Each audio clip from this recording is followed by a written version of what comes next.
Welcome to Senthil's cuisines page. இன்றைக்கி வந்து நீங்கள் பார்க்க போகிறது என்னென்னா, உங்களுக்கு ரொம்ப பிடிச்ச சிக்கன் குழம்பு தான். இது ரொம்ப ரொம்ப ஈஸியாக பண்ணுற மாதிரி நான் உங்களுக்கு இது பண்ணிக்கிறேன். உங்களுக்கு வந்து என்ன வேலைன்னா, ஒரு மூணு பேஸ்ட்டு மட்டும் அரைக்கணும். அப்புறம் வந்து மசாலா பொடியெல்லாம் வந்து ஒரு தண்ணியில் போட்டு மிக்ஸ் பண்ணி இது பண்ணால் போதும். வேறு எதுவும் வேண்டியதில்லை. ரொம்ப ஈஸியான மெத்தடு. நீங்கள் ட்ரை பண்ணி பாருங்கள். வாங்க நம்ம மெயின் பேஜுக்கு நம்ம இப்போ போகலாம். இன்றைக்கி வந்து நான் வந்து 1 கிலோ சிக்கன் தான் வாங்கியிருக்கிறேன். 1 கிலோ சிக்கன் கொஞ்சம் பெருசாக கட் பண்ணி வாங்கி அதை கழுவி வச்சுருக்கு. அப்புறம் வந்து இதில் வந்து நம்ம வந்து ஒரு மசாலா வந்து ரெடி பண்ண போகிறோம். என்ன மசாலான்னா, ஜிஞ்சர் கார்லிக் வந்து ட்ரை பவுடர் ஜிஞ்சர் கார்லிக் இது, அப்புறம் கொரியாண்டர் சீட்ஸோட பவுடர், அப்புறம் குயின் சீட்ஸோட பவுடர், அப்புறம் வந்து கரம் மசாலா, அப்புறம் டர்மரிக் பவுடர், அப்புறம் வந்து நம்ம வந்து பிளாக் பெப்பர் பவுடர், அப்புறம் வந்து அந்த க்ரீன் சில்லி ப்ளஸ் கொரியாண்டர் லீவ்ஸை வந்து நல்லா அரைச்சி அதையும் இதில் சேர்த்திக்கிறோம். இந்த மாதிரி ஒரு நம்ம பேஸ்ட் ரெடி பண்ணி வச்சுக்கணும். இதுலேயே நீங்கள் உப்பு போடுறதா போட்டுக்கலாம். உப்பு போட்டு நல்லா கலந்து வச்சிட்டிங்கன்னா இது மெயின் பேஸ் வந்து நம்மளுக்கு ரெடி ஆகிடுச்சின்னு அர்த்தம். அப்புறம் ஒரு மிக்சி ஜாரில் வந்து நம்ம கொஞ்சம் தேங்காய், அப்புறம் சோம்பு விதை, ஸ்பெனல் சீட்ஸு, கசகசா, கொஞ்சம் பொட்டுக்கடலை இதெல்லாம் போட்டு கொஞ்சம் தண்ணி ஊற்றி நல்லா அதாவது நல்லா பேஸ்ட் பண்ணி வச்சுக்கணும், கிரைண்ட் பண்ணி வச்சுக்கணும். அப்புறம் வந்து நம்மளுக்கு தேவையானது வந்து இந்த மாதிரி கட் பண்ண வெங்காயம். இதில் ஒரு பெரிய வெங்காயம் வந்து ரெண்டு வெங்காயம் சேர்த்து வைக்கிறேன். இது பெரிய தக்காளி வந்து 2 தக்காளி சேர்த்து வைக்கிறேன். 2 தக்காளி சேர்த்து இது நம்ம தாளிச்சு போட்டு இது பண்ண போகிறோம். கடைசியாக நம்ம கொத்தமல்லி வந்து நல்லா கழுவி கட் பண்ணி வச்சு இதையும் சேர்த்த வேண்டியது தான். இப்போ பாத்திரத்தில் வந்து நான் ஒரு 3 ஸ்பூனு கோகனட் ஆயில் ஊற்றி அது கூட வந்து ஸ்டார் சீடு, 4 ஏலக்காய், ஒரு 4 க்ளோவ், அப்புறம் வந்து ஒரு சின்ன பட்டை சேர்த்துக்கிறேன். அது கூட கொஞ்சம் பே லீவ்ஸும் சேர்த்துக்கிறேன். ஒரு 2 பே லீவ்ஸ் சின்ன. நான் வந்து வெங்காயம் முழுசாக போட போகிறதில்ல. இதை வந்து பேஸ்ட் பண்ணி தான் போட போகிறேன்.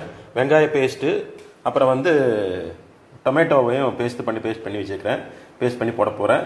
அப்புறம் வந்து இந்த தேங்காய், பொட்டுக்கடலை, சோம்பு, கசகசா இது 4ஐயும் சேர்த்து இதையும் பேஸ்ட் பண்ணியாச்சு. இது ரெடியாக இருக்குது. அப்புறம் நான் முதல்ல சொன்ன அந்த மசாலா, அந்த பொடியெல்லாம் போட்டு சேர்த்துன மசாலா வந்து ரெடியாக இருக்குது. சிக்கனும் ரெடியாக இருக்குது. இப்போ அந்த கரம் மசாலாவில் நல்லா பொரிஞ்சோடனே இப்போ வெங்காயம் சேர்த்து இதை நல்லா தாளிக்க போகிறோம். இது வந்து நல்லா அந்த பச்சை வாசனை போகிற அளவுக்கு வேக வச்சு கொஞ்சம் லைட் ப்ரௌன் கலர் ஆகிற வரைக்கும் நம்ம வேக வைக்க போகிறோம். இப்போ பார்த்தீங்கன்னா வெங்காயம் வந்து நல்லா லைட் ப்ரௌன் கலராக வந்துருச்சு. இப்போ வந்து நம்ம தக்காளி சேர்த்து போகிறோம். இப்போ தக்காளி நல்லா ஃப்ரை ஆனவுடனே நம்ம வந்து அது கூட வந்து நம்ம அந்த சேர்த்து வச்சுக்கிற அந்த மசாலா பொடிகளெல்லாம் வந்து ஒரு தண்ணியில் சேர்த்து வச்சுக்கிறதெல்லாம் சேர்த்த போகிறோம். இப்போ பார்த்தீங்கன்னா தக்காளி நல்லா ஃப்ரையாக இருக்குது. எண்ணெய் கட்டி வேறு அளவுக்கு ஃப்ரையாக இருக்குது. இப்போ வந்து நம்ம அந்த மசாலா ஐட்டத்தை சேர்த்த போகிறோம். இப்போ அந்த கலக்கி வச்சுக்கிற மசாலா சேர்த்தியாச்சு. இப்போ வந்து இதை வந்து மூடி வச்சுட்டு நம்ம வந்து ஒரு 2 நிமிஷம் ஒரு மீடியம் ஃப்ளேமில் வந்து நம்ம இது வந்து கொஞ்சம் கொதிக்க வைக்க போகிறோம். அதுக்கப்புறம் தான் நம்ம சிக்கன் சேர்த்த போகிறோம். இப்போ மசாலா 2 நிமிஷத்துக்கு 3 நிமிஷமாக விட்டு நல்லா கொதிக்க வச்சாச்சு. இப்போ நம்ம சிக்கன் சேர்த்தலாம். இப்போ நம்ம சிக்கன் சேர்த்தியாச்சு. சிக்கன் நல்லா கிளறி விட்டுட்டு மூடி வச்சு நம்ம ஹை ஃப்ளேமில் வந்து ஒரு 10 நிமிஷம் வேக வைக்க போகிறோம். இப்போ இந்த மாதிரி நான் கிளறி விட்டாச்சு. இப்போ ஒன்று வந்து ஹை ஃப்ளேம் போட்டு ஒரு 10 நிமிஷம் மூடி வச்சு நல்லா வேக வச்சோம்னா தான் சிக்கனில் இருக்கிற அந்த எசன்ஸ் எல்லாம் வெளியே வரும், குழம்பு கூட சேரும். அதுக்கப்புறம் தான் குழம்பு வந்து நல்லா சுவையாகவும் மணமாகவும் இருக்கும். அதனால் ஒரு 10 நிமிஷம் வேக வைக்க போகிறோம். இப்போ சிக்கன்லேருந்து நல்லா தண்ணி கக்கி நல்லா பாதி வெந்திருக்குது. இன்னும் கொஞ்சம் நேரம் கொஞ்சம் வேக வச்சுட்டு அதுக்கப்புறம் நம்ம அரைச்சி வச்சுக்கிற தேங்காயும் சேர்த்த போகிறோம். இப்போ சிக்கன் அளவுக்கு ஒரு 75% பாகம் வெந்துருச்சு. இப்போ நம்ம வந்து தேங்காயோட அந்த மசாலாவை சேர்த்த போகிறோம்.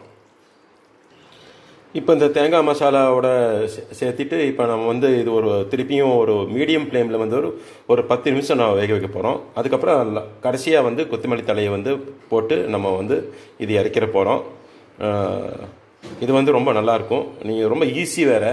நீங்கள் வந்து மசாலா பவுடரில் வந்து ஒரு வாட்டரில் வந்து மிக்ஸ் பண்ணி இது பண்ணி வச்சுட்டு, அப்புறம் டொமேட்டோவையும் ஆனியனையும் வந்து தனியாக பேஸ்ட் பண்ணிவிட்டு, அப்புறம் தேங்காயை வந்து பேஸ்ட் பண்ணிவிட்டு அப்படியே எல்லாம் போட்டு தாளித்து அப்படியே செய்ய வேண்டியது தான். ரொம்ப ஈஸியான மெத்தேடு தான் அது.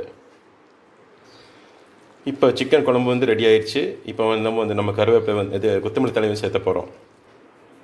இப்போ வந்து நம்ம கொத்தமல்லி தழை போட்டாச்சு. இதனால் கலந்து விட்டுட்டு இறக்கிற வேண்டியது தான். இது ரொம்ப நல்லாயிருக்கும்.